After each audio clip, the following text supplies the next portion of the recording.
श्री रामकृष्ण लीला प्रसंग स्वामी शारदानंद जी द्वारा लिखित पाठ संख्या 158 गुरु भाव का प्रथम विकास। प्रोफेसर मैक्स मूलर के मत का खंडन। प्रसिद्ध विद्वान प्रोफेसर मैक्स मूलर ने स्वरचित श्री रामकृष्ण देव के जीवन चरित्र में उनकी पूर्वोक्त बाल्य लीला के साथ ही साकी बाल्यकालीन उक्त लीला के सादृश्य को देखकर उसकी सत्यता के संबंध में विशेष रूप से संदेह प्रकट किया है।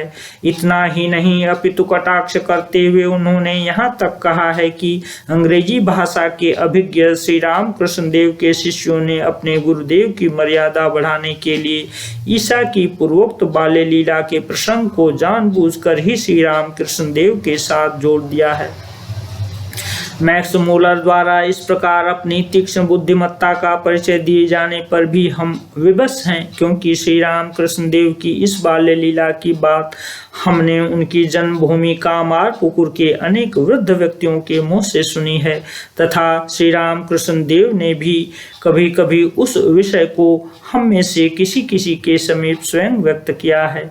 इस संबंध में इतना ही कहना हम पर्याप्त समझते हैं। श्री रामकृष्ण देव ने विवाह क्यों किया? क्या आत्मीय वर्ग के अनुरोध से उन्होंने विवाह किया था? नहीं। श्री रामकृष्ण देव के जीवन की आलोचना में प्रवृत्त हो सभी के मन में यह बात उदित होती है कि उन्होंने विवाह क्यों किया था। पत्नी के साथ जिनका किसी भी समय शारीरिक संबंध रखने का संकल्प नहीं था, उनके विवाह के कारण का पता लगाना वास्तव में कठिन है।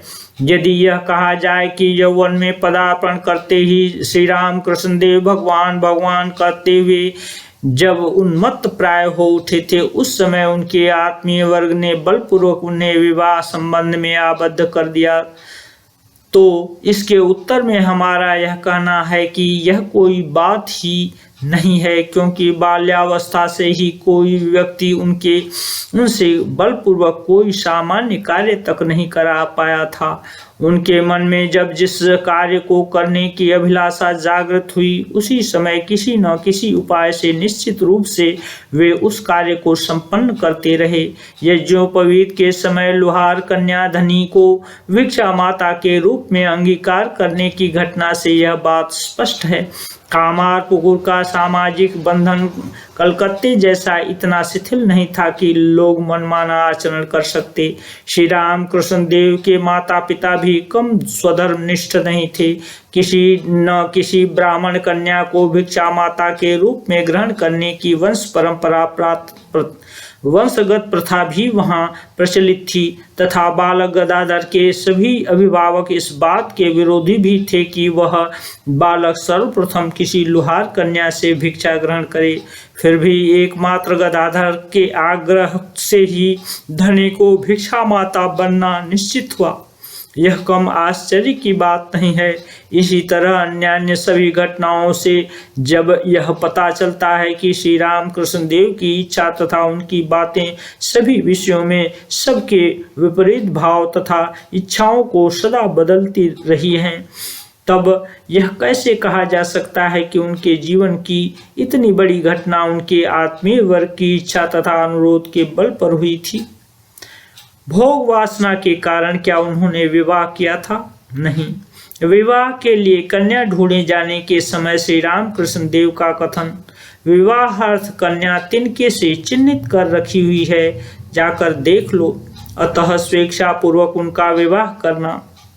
साथ ही यदि यह कहा जाए कि ईश्वर के प्रति अनुराग के कारण सर्वस्व परित्याग करने की भावना श्री रामकृष्ण देव के भीतर बाल्यकाल से ही विद्यमान थी, इस बात को स्वीकार करने की क्या आवश्यकता है?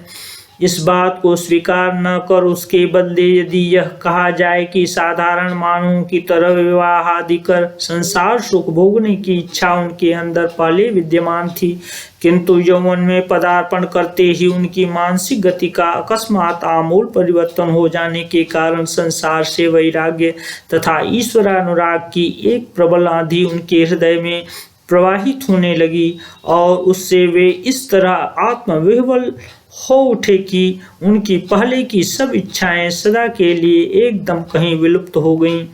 उक्त प्रकार के विराग अनुराग की आंधी उठने से पहले ही उनका विवाह हो चुका था। यदि ऐसा मान लिया जाए तो सारी झंझट ही अपने आप समाप्त हो सकती है। किंतु इस संबंध में हमारा यह कहना कि ऊपरी दृष्टि से ऐसा कहना युक्तियुक्त प्रतीत होने पर भी उससे संबंधित ऐसी कुछ बातें हैं जो सर्वथा अखंडनीय हैं। पहली बात तो यह है कि 24 वर्ष की आयु में उनका विवाह हुआ था। उस समय उनके हृदय में वैराग्य की आंधी प्रबल रूप से चल रही थी और जो आजीवन अपने लिए दूसरों को स्वल्प मात्र कष्ट देने में भी दुखित होते थे, वे बिना सोचे समझे दूसरे की कन्या के सदैव दुख भोगने की संभावना को जानते हुए भी उस कार्य में अग्रसर हुए। यह कदापि संभव नहीं हो सकता। दूसरी बात यह कि श्री रामकृष्ण देव के जीवन की कोई भी घटना निरर्थक सिद्ध नहीं हुई है। हम ज्यों ज्यों उनके जीवन का विश्लेषण करते हैं त्यों त्यों इसकी सत्यता की हमें उपलब्धि होती है। तीसरी बात यह कि उन्होंने इच्छापूर्वक विवाह किया था, इसमें कोई संदेह नहीं है, क्योंकि विवाह के लिए कन्या ढूंढे जाने के समय उन्होंने स्वयं अपने भांजे हृदय राम तथा घर के अन्य व्यक्तियों से यह कह दिया था कि जयराम बाटी निवासी श्रीयुक्त रामचंद्र मुखोपाध्याय की कन्या के साथ उनका विवाह होगा। यह पहले से ही निर्धारित है। इस बात को सुनकर संभवतः पाठक चौंक उठेंगे अथवा अविश्वास के साथ कहने लगेंगे, एक के बाद एक अद्भुत बात ही कही जा रही है। 20वीं सदी में क्या ये बातें चल सकती हैं? इसके उत्तर में हमें यही कहना है कि आप भले ही विश्वास करें या न करें, किंतु घटना वास्तव में ऐसी ही हुई थी। अब भी ऐसे लोग जीवित हैं जो इस सत्य के साक्षी हैं। आप स्वयं अनुसंधान कर क्यों न देख लें।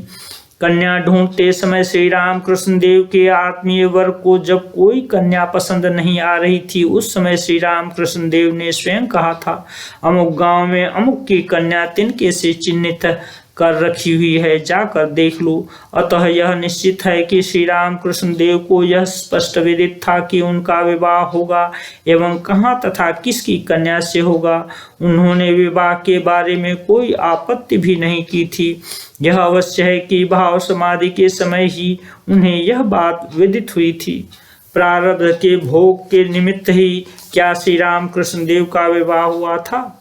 तो फिर श्री रामकृष्ण देव के विवाह का तात्पर्य क्या है? कोई शास्त्रवेत्ता पाठक शायद हमारी बातों से असंतुष्ट हो, यह कहें, तुम तो बहुत ही अल्पबुद्धि दिखाई देते हो। एक साधारण विषय को लेकर इस प्रकार छानबीन करने की क्या आवश्यकता है? शास्त्रों का थोड़ा बहुत अध्ययन करने के पश्चात ही साधु महापुरुषों के जीवन की घटनाओं को लिपिबद्ध करने के लिए लेखनी उठानी चाहिए।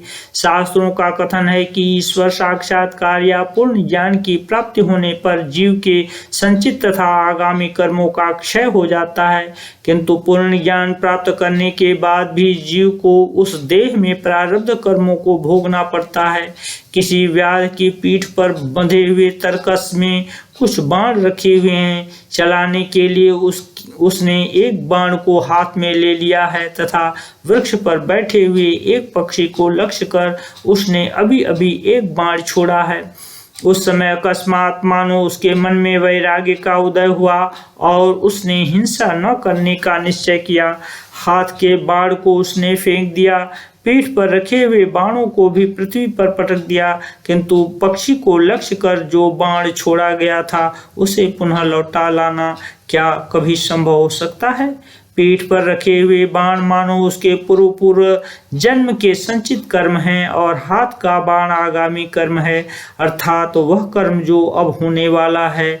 इन दोनों कर्मों का ज्ञान लाभ होने पर नाश हो जाता है, किंतु जिस बाण को वह छोड़ चुका है वह उसके प्रारब्ध कर्म के समान है, उसका फल तो उसे अवश्य ही भोगना पड़ेगा। श्री रामकृष्ण देव जैसे महापुरुष केवल प्रारब्ध कर्म के फल को ही शरीर के द्वारा भोगते रहते हैं। इस प्रकार का फल भोग अवश्यंभावी है और वे इस बात को भी जानते हैं तथा समझते हैं कि प्रारब्ध के अनुसार उनके जीवन में कैसी घटनाएं उपस्थित होंगी। अतः श्री रामकृष्ण देव के लिए यह कहना कि कहाँ तथा किसकी कन्या से उनका विवाह होगा कोई आश्चर्य की बात नहीं है।